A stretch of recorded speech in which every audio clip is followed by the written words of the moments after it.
কল্পনা করুন এমন এক দ্বীপের কথা যা চারদিক থেকে প্রশান্ত মহাসাগরের হাড় কাঁপানো হিমশীতল জল আর রাক্ষসে সব ঢেউ দিয়ে ঘেরা।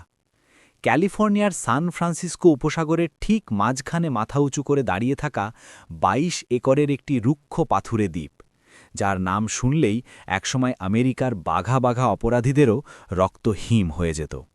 দ্বীপটির নাম আলকাত্রাজ, যাকে সবাই সশ্রদ্ধ ভয়ে ডাকত দ্য রক বা পাথর বলে। চারপাশের প্রাকৃতিক দুর্গমতার পাশাপাশি এই জেলের নিরাপত্তা ব্যবস্থা ছিল আক্ষরিক অর্থেই দুর্ভেদ্য। নিশ্ছিদ্র পাহারায় মোড়া এই জেলের ১৫ ফুট উঁচু কাঁটাতারের বেড়া, ২৪ ঘণ্টার সশস্ত্র প্রহরীর টহল আর ওয়াচ টাওয়ারের তীক্ষ্ণ নজরদারি পেরিয়ে এখান থেকে পালানোর কথা স্বপ্নেও ভাবা যেত না। বলা হতো আলকাত্রাজে একবার যে ঢোকে, মৃত্যু ছাড়া তার আর কোনো মুক্তির উপায় নেই। কিন্তু ১৯৬২ সালের ১২ই জুন সকালে জেলের প্রহরীরা যখন সেলের বন্দীদের গোনা শুরু করলেন, তাদের চক্ষু চড়ক গাছ হয়ে গেল। কড়া নিরাপত্তার সমস্ত জাল ছিঁড়ে ৩ জন বন্দী আক্ষরিক অর্থেই হাওয়ায় মিলিয়ে গেছে। শুরু হল আমেরিকার ইতিহাসের সবচেয়ে বড়, সবচেয়ে আলোচিত এবং আজও অমীমাংসিত এক প্রিজন ব্রেক বা জেল পালানোর রুদ্ধশ্বাস রহস্য। এই অসম্ভবকে সম্ভব করার কারিগর ছিলেন মূলত ৪ জন বন্দী। তাদের এই রোমাঞ্চকর অভিযানের গল্প যে কোনো হলিউড থ্রিলারকেও হার মানাবে। এই দলের প্রধান মাথা বা মাস্টার মাইন্ড ছিলেন ফ্র্যাঙ্ক মরিস।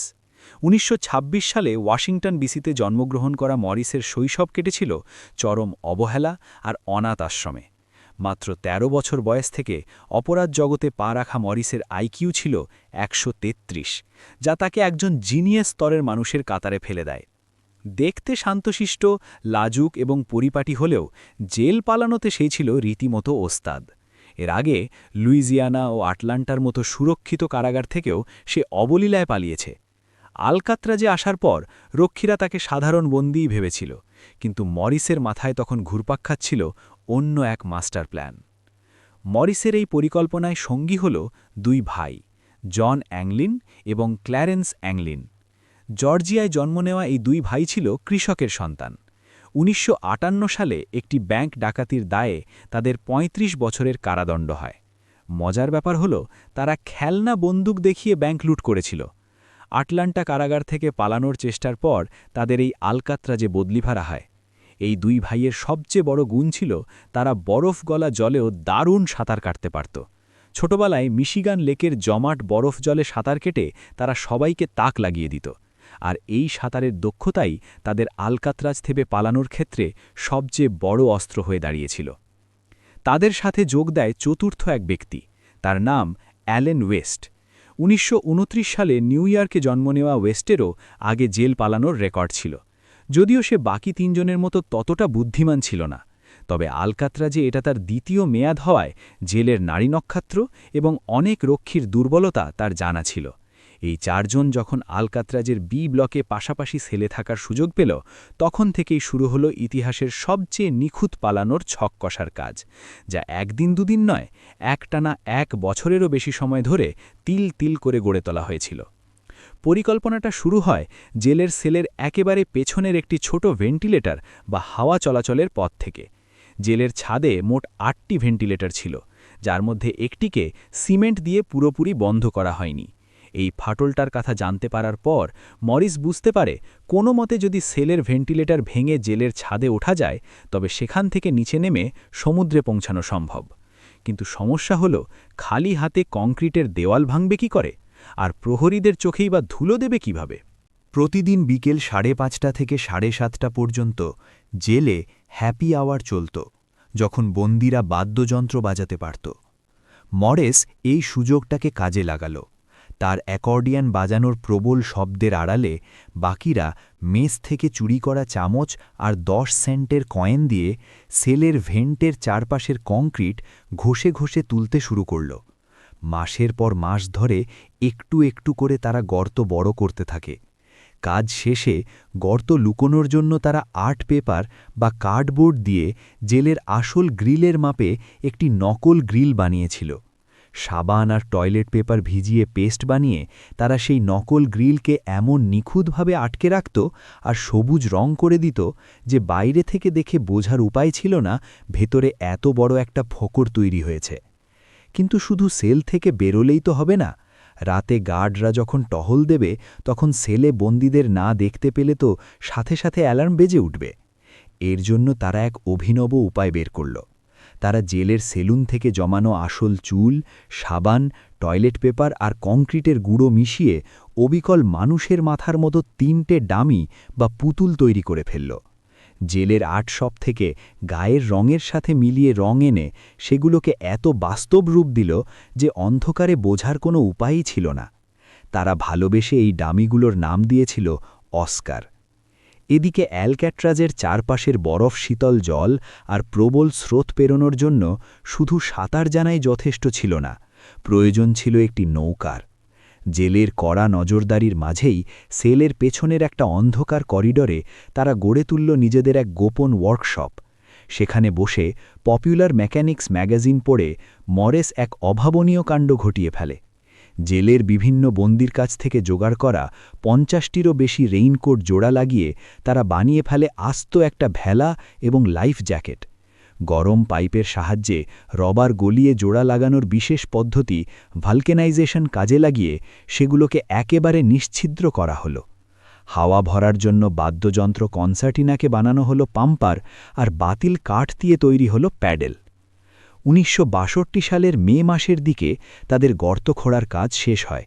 পাইপ বেয়ে ছাদে উঠে তারা দেখল বেরোনোর ভেন্টিলেটরটি শক্ত স্ক্রু দিয়ে আটকানো, যা চামচ বা হাত দিয়ে খোলা অসম্ভব। এবার ওয়েস্ট তার বুদ্ধির জাদুকরী খেলা দেখাল। জেলের একটি নষ্ট ভ্যাকিউম ক্লিনারের মোটর খুলে তার সাথে চুরি করা একটা ড্রিল বিট লাগিয়ে সে আস্ত একটা ইলেকট্রিক ড্রিল মেশিন বানিয়ে ফেলল। সেই যন্ত্রের সাহায্যে ছাদের শক্ত স্ক্রুগুলো অনায়াসেই খুলে গেল। সব প্রস্তুতি শেষ, এখন শুধু সেই মাহেন্দ্রক্ষণের অপেক্ষা। অবশেষে এলো সেই বহু প্রতীক্ষিত রাত, ১১ই জুন ১৯৬২। জেলের নিয়ম অনুযায়ী রাত ৯:৩০টায় আলো নিভিয়ে দেওয়া হলো। নিস্তব্ধ হয়ে গেল পুরো অ্যালক্যাট্রাজ। মরিস, জন এবং ক্ল্যারেন্স তাদের বিছানায় অস্কার অর্থাৎ নকল মাথাগুলোকে শুইয়ে দিয়ে কম্বল এমনভাবে টেনে দিল যেন মনে হয় কেউ গভীর ঘুমে আচ্ছন্ন। এরপর তারা নিজেদের সেলের সেই গর্ত গলে বেরিয়ে এলো করিডরে। কিন্তু বিপত্তি ঘটল ওয়েস্টের সাথে। সে অতিরিক্ত সতর্কতা হিসেবে তার নকল গ্রিলটিকে সিমেন্ট দিয়ে আটকে রেখেছিল, কিন্তু সেই সিমেন্ট এতটাই শক্ত হয়ে গিয়েছিল যে সে কিছুতেই গ্রিলটা সরাতে পারছিল না। ওদিকে সময় বেরিয়ে যাচ্ছে, ভোরের আলো ফোটার আগেই তাদের অনেক দূর যেতে হবে। মরেস আর অ্যাংলিন ভাইয়েরা করিডোরে দাঁড়িয়ে বেশ কিছুক্ষণ অপেক্ষা করল, কিন্তু পরিস্থিতি বেগতিক দেখে তারা এক অত্যন্ত কঠিন সিদ্ধান্ত নিল। তারা ওয়েস্টকে ফেলেই এগিয়ে যাওয়ার সিদ্ধান্ত নিল। ওয়েস্ট নিজের সেলে বসে মরিয়া হয়ে দেয়াল খুঁড়তে লাগল। রাত আনুমানিক 10:30টায় মরেস জেলের ছাদের সেই ভেন্টের ক্যাপটিকে টেনে খুলে ফেলে। এত ভারী একটা লোহার কাভার খোলার সময় বিকট একটা শব্দ হয়। জেলের একজন পাহারাদার সেই শব্দ শুনতে পেয়েছিলেন। তিনি সাথে সাথে টর্চ জ্বালিয়ে সব দিকে খোঁজ করেন, কিন্তু রাতের অন্ধকারে কিছুই তার চোখে পড়েনি। ছাদ পার হয়ে তারা জেলের রান্নাঘরের বাইরের দেওয়ালে থাকা একটা ৪৫ ফুট দীর্ঘ পাইপ বেয়ে নিচে নেমে আসে। এবার তাদের সামনে সেই ভয়াল প্রশান্ত মহাসাগর। রাত তখন ১১টা। তারা জেলের অন্ধকারের আড়ালে থাকা একটা জায়গায় বসে তাদের তৈরি রেইনকোটের ভেলায় পাম্পার দিয়ে হাওয়া ভরতে শুরু করে। এরপর নিজেদের লাইফ জ্যাকেটগুলো পরে সেই কনকনে ঠান্ডা আর প্রবল ঢেউয়ের বুকে ভেলা ভাসিয়ে দেয়। ঠিক সেই মুহূর্তে তারা কোথায় হারিয়ে গেল তা আজও কেউ জানে না। ওদিকে অ্যালেন ওয়েস্ট রাত প্রায় ২টোর সময় তার সেলের গর্ত ভাঙতে সক্ষম হয়। সে পাইপ বেয়ে ছাদে উঠে দেখে তার সঙ্গীরা কেউ নেই। ভেলা বা লাইফ জ্যাকেট ছাড়া একা জলে নামা মানে নিশ্চিত মৃত্যু জেনে ওয়েস্ট হতাশ হয়ে আবার নিজের সেলে ফিরে এসে চুপচাপ বিছানায় শুয়ে পড়ে। পরদিন ১২ই জুন সকাল ৭:১৫ জেলের অফিসার লরেন্স নিয়মিত রুটিন অনুযায়ী কয়েদিদের গোনা শুরু করলেন। ক্ল্যারেন্স অ্যাংলিনের সেলের সামনে এসে দেখলেন বন্দি ঘুম থেকে উঠছে না। তিনি ডাক দিলেন, কিন্তু কোনো সাড়া নেই। এবার তিনি সেলের ভেতর হাত ঢুকিয়ে কয়েদির মাথায় লাঠি দিয়ে ঠেলা মারতেই এক অদ্ভুত কাণ্ড ঘটে। মাথাটা বালিশ থেকে গড়িয়ে সোজা মেঝেতে পড়ে আর তার নাকটা ভেঙে যায়। গার্ড তো ভয়ে চিৎকার করে উঠলেন, এখানে একটা নকল মাথা। ঠিক সেই মুহূর্তে মরিসের সেলের সামনের গার্ডও চিৎকার করে উঠলেন। মুহূর্তের মধ্যে বেজে উঠল অ্যালকাট্রাজের সাইরেন। পুরো জেলে শুরু হলো তুমুল হট্টগোল। খবর পেয়ে সাথে সাথে মাঠে নামল এফবিআই, কোস্টগার্ড আর পুলিশের বিশাল বাহিনী। জলে, স্থলে, অন্তরিক্ষে শুরু হলো আমেরিকার ইতিহাসের অন্যতম বৃহৎ তল্লাশি অভিযান। ব্লাডহাউন্ড কুকুর দিয়ে চিরুনি তল্লাশি চালানো হলো। কিন্তু আশ্চর্যের বিষয়, জলের ধার পর্যন্ত গিয়ে কুকুরগুলো থমকে গেল। এরপর আর কোনো সূত্র নেই। এই তদন্তে সবচেয়ে বড় সূত্র হয়ে দাঁড়াল অ্যালেন ওয়েস্ট। সঙ্গীরা তাকে ফেলে যাওয়ায় সে প্রচণ্ড ক্ষুব্ধ ছিল। এফবিআই-এর কাছে সে পুরো পরিকল্পনার কথা ফাঁস করে দিল। ওয়েস্ট জানালো তাদের পরিকল্পনা ছিল অ্যাঞ্জেল আইল্যান্ড পর্যন্ত ভেলা চালিয়ে গিয়ে সেখান থেকে সাঁতারে মূল ভূমিখণ্ডে পৌঁছনো, এরপর কোনো গাড়ি চুরি করে আর জামাকাপড় লুট করে মেক্সিকোর দিকে পালিয়ে যাওয়া। তদন্তকারীরা অ্যাঞ্জেল আইল্যান্ডের কাছে একটি কাঠের প্যাডেল এবং একটি ডিফ্লেটেড লাইফ জ্যাকেট খুঁজে পেলেন। পাওয়া গেল প্লাস্টিকে মোড়া অ্যাংলিন ভাইদের কিছু ছবি, কিন্তু ৩ বন্দির কোনো নামগন্ধ বা কোনো মৃতদেহ পাওয়া গেল না। জেলের প্রশাসন এবং এফবিআই-এর তৎকালীন কর্তারা জোরালো দাবি করলেন যে ওই রাতের জলের তাপমাত্রা ছিল প্রায় 10 ডিগ্রি সেলসিয়াস, আর স্রোত ছিল প্রচণ্ড। এই অবস্থায় সাধারণ কোনো মানুষের পক্ষে তীরে পৌঁছানো অসম্ভব। তারা নিশ্চিত করলেন যে ওই ৩ জন জলেই ডুবে মারা গেছে। কিছুদিন পর একটি নরওয়েজীয় জাহাজের নাবিকরা দাবি করলেন যে তারা সমুদ্রে জেলের পোশাক পরা একটি মৃতদেহ ভাসতে দেখেছেন, কিন্তু জাহাজের রেডিও না থাকায় তারা সাথে সাথে খবর দিতে পারেননি। যখন তারা খবর দিলেন তখন অনেক দেরি হয়ে গেছে, আর কোনো মৃতদেহ পাওয়া যায়নি। কিন্তু সত্যিই কি তারা মারা গিয়েছিল, নাকি জেলের প্রশাসন নিজেদের গাফিলতি ঢাকতে মৃত্যুর তত্ত্ব খাড়া করেছিল? এই প্রশ্নগুলো গত ৬ দশক ধরে মানুষকে ভাবিয়ে তুলেছে। সময়ের সাথে সাথে এমন অনেক প্রমাণ সামনে এসেছে যা প্রমাণ করে তারা বেঁচে ছিল। ২০০৩ সালে জনপ্রিয় টিভি শো মিথবাস্টার্স ওই একই রেইনকোটের ভেলা বানিয়ে ওই একই স্রোতে সমুদ্রে ভাসিয়ে প্রমাণ করে দেয় যে অ্যালকাট্রাজ থেকে তীরে পৌঁছানো ১০০% সম্ভব ছিল। ২০১৪ সালে ডাচ গবেষকদের একটি দল আধুনিক কম্পিউটার মডেলিং ব্যবহার করে দেখায় তারা যদি ঠিক রাত 11:30টায় ভেলা ভাসিয়ে থাকে, যা তাদের পালানোর সময়ের সাথে একদম মিলে যায়, তবে জোয়ারের সাহায্যে তারা অনায়াসেই স্যান ফ্রান্সিসকোর গোল্ডেন গেট ব্রিজের উত্তরের তীরে পৌঁছাতে পারত। সবচেয়ে বড় চাঞ্চল্যকর তথ্যগুলো আসতে শুরু করে অ্যাংলিন ভাইদের পরিবারের দিক থেকে।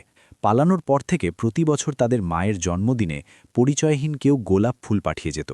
১৯৭৩ সালে তাদের মায়ের শেষকৃত্যে অত্যন্ত লম্বা ২ জন নারী কালো বোরখা পরে উপস্থিত হয়েছিল, যাদের দেখে অনেকেই ফিসফাস করছিল যে ওরাই জন আর ক্ল্যারেন্স। ২০১৫ সালে হিস্ট্রি চ্যানেল একটি ছবি প্রকাশ করে যা ১৯৭৫ সালে ব্রাজিলের রিও ডি জেনিরোতে তোলা হয়েছিল। ছবিতে দেখা যাওয়া ২ জন ব্যক্তির মুখের আদল ফেসিয়াল রিকগনিশন বিশেষজ্ঞরা পরীক্ষা করে প্রায় ৯৯% নিশ্চিত করেন যে তারা জন এবং ক্ল্যারেন্স অ্যাংলেন। রহস্যের কফিনের শেষ পেরেকটি পড়ে ২০১৮ সালে। স্যান ফ্রান্সিসকো পুলিশের কাছে হঠাৎ করেই একটি চিঠি আসে। চিঠিতে লেখা ছিল, আমার নাম জন অ্যাংলেন। ১৯৬২ সালের জুন মাসে আমি, আমার ভাই এবং ফ্র্যাঙ্ক মরিস আলকাট্রাজ থেকে পালিয়েছিলাম। হ্যাঁ, আমরা সে রাতে বেঁচে গিয়েছিলাম, তবে খুব অল্পের জন্য। ফ্র্যাঙ্ক ২০০৫ সালে মারা গেছে এবং আমার ভাই ক্ল্যারেন্স মারা গেছে ২০০৮ সালে। আমার বয়স এখন ৮৩ বছর এবং আমার ক্যান্সার হয়েছে। আপনারা যদি টিভিতে ঘোষণা করেন যে আমাকে জেলে আর মাত্র ১ বছর থাকতে হবে এবং আমাকে সম্পূর্ণ চিকিৎসা দেওয়া হবে, তবে আমি বলে দেব আমি কোথায় আছি। এটা কোনো জোকস নয়, এটাই বাস্তব সত্য। এফবিআই চিঠিটির হাতের লেখা এবং আঙুলের ছাপ পরীক্ষা করে, কিন্তু চিঠির বয়স এবং অবস্থার কারণে তারা কোনো সুনির্দিষ্ট সিদ্ধান্তে পৌঁছতে পারেনি। তারা এই চিঠির সত্যতা স্বীকারও করেনি, আবার পুরোপুরি উড়িয়েও দেননি। এই পুরো ঘটনাটি পর্যালোচনা করলে একটা জিনিস খুব স্পষ্ট হয়ে ওঠে, যারা ১ বছরের বেশি সময় ধরে এত নিখুঁত এবং ঠান্ডা মাথার একটা ছক কষতে পারে, ভেলা বানাতে পারে, ডামি মাথা বানাতে পারে, তারা জলের ওপারে পৌঁছানোর পর কি করবে তার কোনো প্ল্যান করবে না, এটা বিশ্বাস করা খুব কঠিন। বিশেষ করে অ্যাংলিন ভাইয়েরা ছিল অত্যন্ত দক্ষ সাঁতারু, আর বিজ্ঞানীদের মতে তাদের বানানো ওই লাইফ জ্যাকেট গায়ে থাকলে তারা অন্তত ২ থেকে ৩ ঘন্টা জলের ওপর ভেসে থাকতে পারত, যা তীরে পৌঁছানোর জন্য যথেষ্ট।